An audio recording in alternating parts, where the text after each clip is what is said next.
So, good morning guys, and this is my report. I benefits and concern about nanotechnology, using nanotechnology. We know that nanotechnology is more advanced sa ngayong panahon, which is my benefits and my concern. Pero, isipin muna natin, saan nanggaling ang nano? Ang nano ay nanggaling sa salitang Greeks, which is dwarf.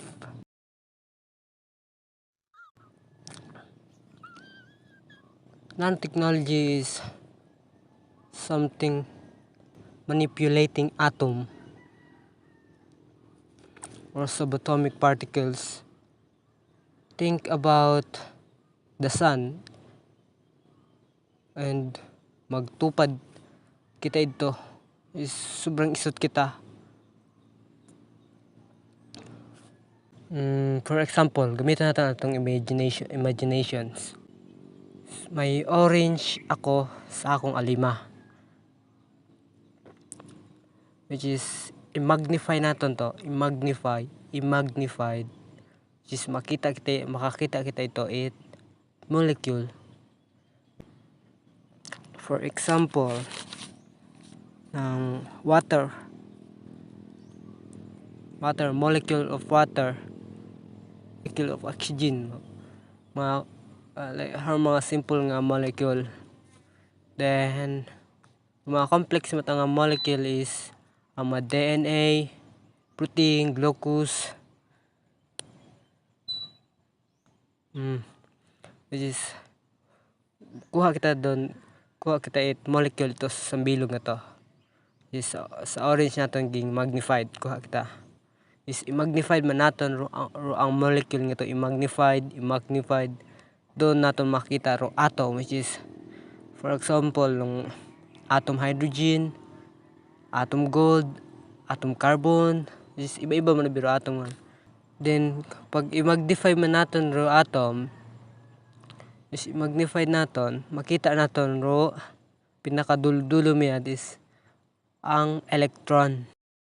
Sa sugod it electron yarn, sa electron shell, ang sugod is proton and neutron, which is ang proton is positive charge and then ang electron naman is negative charge, tapos ang neutron is no charge. At doon natin maiintindihan kung saan gawa ang nanotechnology.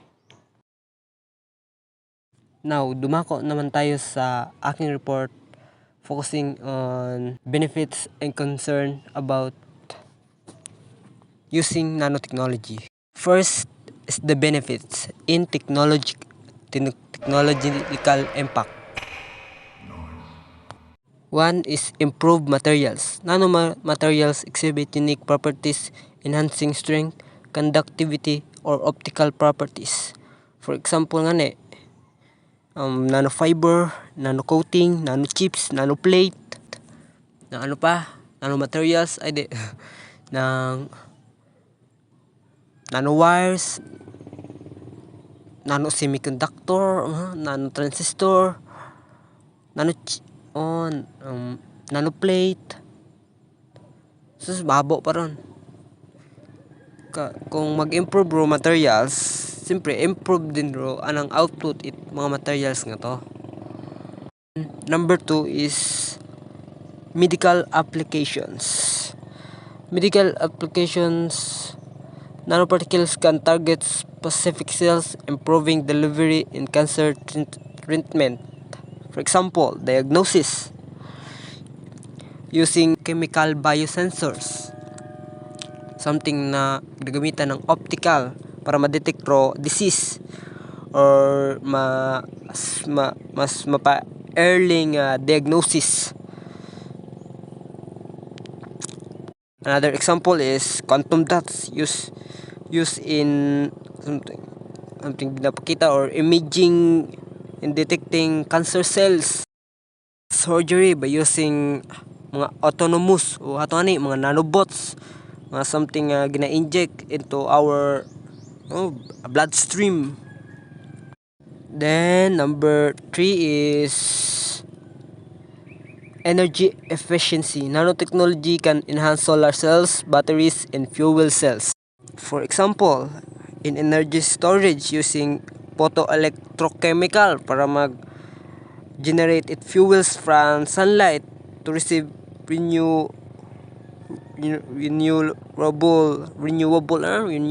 energy to produce electricity. Pero medyo mabagal, medyo mahinay ba mo. Pero sa pagproseso for using nano, which is ma-improve ra and may possibility nga mas mapabilis niya at ng pag-generate it ng fuels from the sunlight to produce electricity. Then number 4 is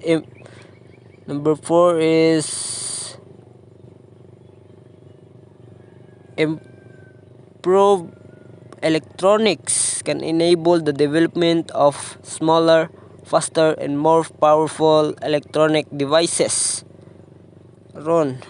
Resistors, memory device, sensor and detectors. Benefits of environmental impact. Nanotech. One is environmental remediations. Nanoparticles can clean pollutant from water and soil. For example, ng heavy metal removal by using nano photocatalyst or something ginagamitan it photosynthesis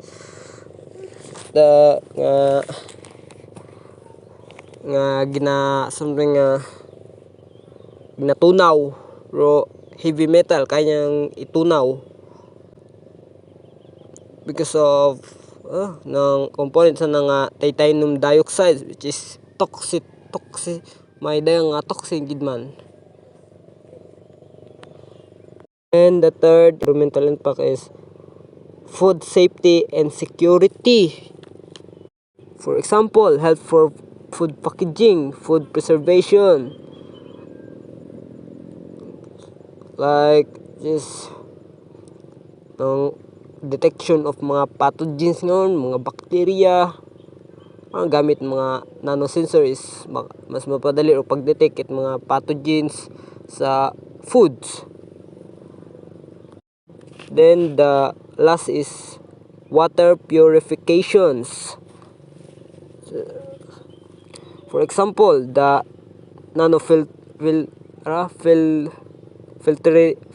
filtration is using material like carbon nanotubes and alumina fiber something na filter out na impurities in mga contaminant from water. Then haron mga benefits of nanotechnology in our. Now we talk about the concern of using nanotechnology. First is toxicity. Nanoparticles small size may pose health risk due to the potential toxicity. Kunyane is may toxicity gid man. Is for example, mga nanoparticles nga ginagamit ngayon. Which is nanoparticles in nanotechnology like titanium dioxide, iron, gold. May matas gid nga dagang or may dagid nga toxin for sa katuntaran ng mga organismo, which is lalo pat nga atom sara nga high, which is madali naton nga ma-accumulate or ma-inhalate. Then the second is environmental impact. Nanoparticles fate and transport in the environmental are not fully understood. For example, toxicity nga magapon, which is nakakapekto nimo sa environment. For example, hara nga Zygonic effects is something na chemical or biological nga agents that something may dagang pwede kang magka-cancer. Another for example is biomagnifications. Aro mas no something gatipon ro mga chemical is mga toxic abong tumatagal is nako-collect naton ra. Then kuamat is na-absorb it mga something sa food o our food chain which is nako-consume dato, then which is kauno man naton, which is aron is delikado gid man. And the third is regulatory framework, lack of standardized regulation for nanotechnology development and use. Example, uncertainty about safety and efficacy, which is hindi pa side ro mga safety or mga dapat obrahon para mapagayo ro sa kadalikudahan ro mga tao or something mga organismo sa paggamit it nanotechnology. Number 4 is public perceptions. For example, let's say consider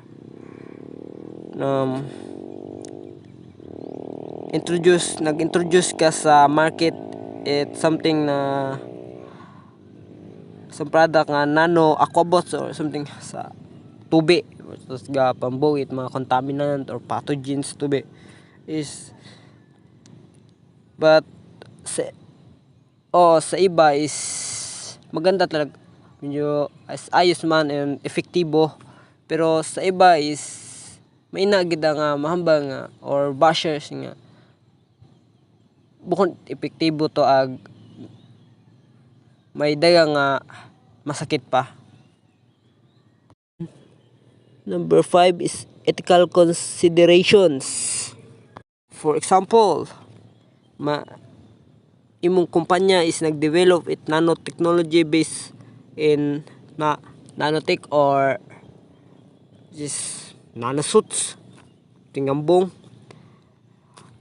Essential gid man nga dapat may intellectual property and patents para maiwasan talaga nga mga hacker o ma-pirate o ma-copyright, which is mga harman ro problema it nanotech is sa mga hacker nga pag ma-hack ro nanotech dubli nga delikado gid. And the last is occupational exposure, which is mga workers involved in nanotechnology research and development may be at risk in occupational exposure to nanoparticles, which is mga workers gid mga nanotechnology ngon is harno pinaka delikado about sa mga toxin or chemical nga halin sa nanotechnology. So nagdaro unang maapektuhan karon. For example is respiratory problems is ma-inhalate dato pakita it sakit or skin and eye irritations and systematic toxicity. Mga example nga pwede na mabuo sa nanoparticles if pagpabaya sa daag is hindi na gamit sa tama aro nanotechnology. Thank you very much.